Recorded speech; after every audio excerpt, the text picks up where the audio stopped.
नमस्कार, अविताज किचन मध्ये आपलं मनापासून स्वागत। आज मी खिचडी करत होते। साबुदाण्याची खिचडी। तर म्हटलं तुमच्या सोबत हा व्हिडिओ शेअर करू। बघू शकता मी मस्त अशी साबुदाण्याची खिचडी केली आहे। सगळ्यांच्याच घरी बनवते, पण माझी पद्धत तुम्हाला आवडली की नाही हे मला नक्की सांगा। तर मग एंड पर्यंत व्हिडिओ बघून मला कमेंट सेक्शन मध्ये सांगा, तुम्ही पण असंच बनवतात का साबुदाणा खिचडी? तर मी इकडे घेतली आहे कढाईमध्ये मी ऍड करते 3 टेबलस्पून ऑइल। गरम तेल झाले आता मी टाकते 1 टीस्पून जिरा तडतडला पाहिजे। आता मी ह्याच्यात ऍड करणार आहे कढीपत्ता। कढीपत्ता जेवढा तुम्हाला पाहिजे त्या हिशोबाने तुम्ही ऍड करू शकता।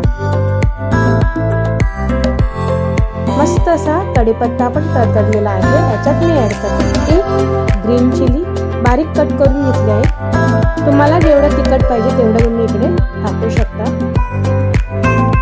मस्त असं मिक्स करून घेऊ। इकडे मी घेतला एक बटाटा कट करून घेतलाय असे छोटे छोटे पीस। आता मी ते ऍड करते। मी बॉईल करून नाही घेतला इकडे बटाटा, मी ह्याच्यातच फ्राय करून घेणार। असं गोल्डन कलर यायला पाहिजे, तो खूप चांगला लागतो खिचडीमध्ये। तर मी ह्याला परतून घेते।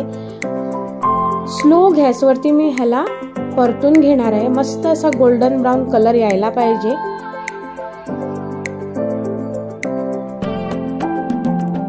तर मैत्रिणींनो, तुम्ही माझं चॅनल सबस्क्राईब नाही केलं असेल तर प्लीज माझे चॅनल सबस्क्राईब करा, लाईक करा व्हिडिओला आणि शेअर पण करा। हा बघा मस्त असा याला ब्राउन कलर आलेला आहे।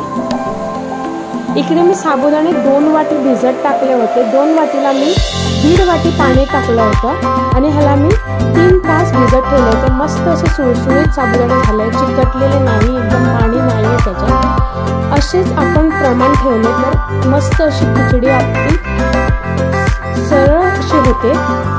तर मी टाकलं याच्यात थोडंसं मीठ, मिक्स करून घेते। हा सगळा प्रोसेस मी मीडियम फ्लेमवरती करते। चांगली अशी मी मिक्स करून घेते। आता आपली खिचडी ऑलमोस्ट झाली आहे। आता मी ह्याच्यात ऍड करणार शेंगदाण्याची पूड। तर मी इकडे टाकणार आहे 3 टेबलस्पून शेंगदाण्याची पूड। तुम्हाला जेवढं प्रमाण पाहिजे तेवढं तुम्ही इकडे शेंगदाणे यूज करू शकता। थोडे जण तसेच शेंगदाणे टाकतात, मग तुमच्या हिशोबाने तुम्ही इकडे ऍड करू शकता। पण हा जो पूड आहे ह्याच्याने मस्त अशी चव येते। तर मी टाकते 3 टेबलस्पून। त्याला आता मी मिक्स करून घेते। चांगला मिक्स करून घेऊया।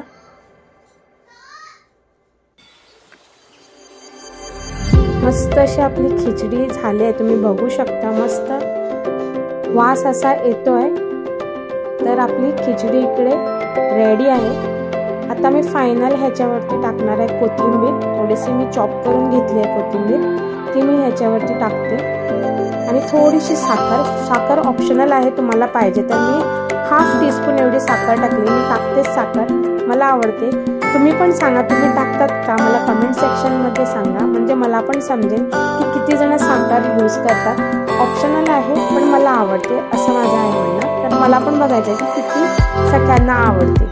तर आपली ही खिचडी इकडे रेडी आहे टू सर्व। अशी गरम गरम खिचडी आपण टिफिन मध्ये मुलांना देऊ शकतो किंवा ऑफिसला घेऊन जाऊ शकतो, किंवा झटपट अशी बनवायची असेल तर आपण घरी बनवून खाऊ शकतो। तर मी सर्व करते इकडे। मैत्रिणींनो, तुम्ही माझं चॅनल सबस्क्राईब नाही केलं आहे तर प्लीज माझं चॅनल सबस्क्राईब करा। भेटूया नेक्स्ट व्हिडिओमध्ये, तोपर्यंत धन्यवाद।